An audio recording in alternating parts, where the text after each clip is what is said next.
सूरह हश्र रुकू नंबर 3।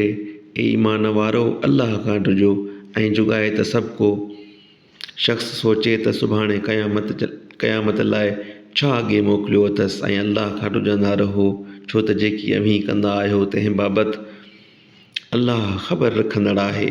ऐं उन्हनि जहिड़ा न थियो जिन अल्लाह खे विसारियो, पोइ अल्लाह उन्हनि खां संदनि जीअण जी सुधारे खे विसारियो। उहे बेदीन आहिनि। दोज़खी ऐं बेहिश्ती बराबरि न आहिनि। बेहिश्ती मुराद माणींदड़ आहिनि।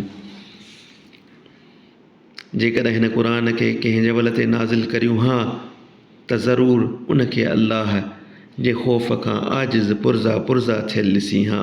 ऐं इहे मिसाल माण्हुनि लाइ बयानु करियूं था त मन उहे ध्यानु कनि। अल्लाह उहो आहे जंहिंखां सवाइ ॿियो को इबादत जो लाइक़ु कोन्हे, जो ॻुझ ऐं ज़ाहिर जो ॼाणंदड़ आहे। उहो ॿाझारो महिरबान आहे।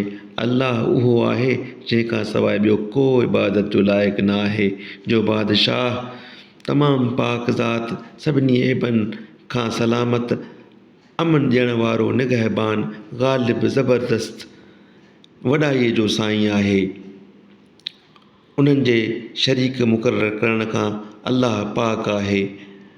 उहो अल्लाह ख़ल्क़णहार, नऊं बणाईंदड़, शिकिलियूं ठाहींदड़ आहे।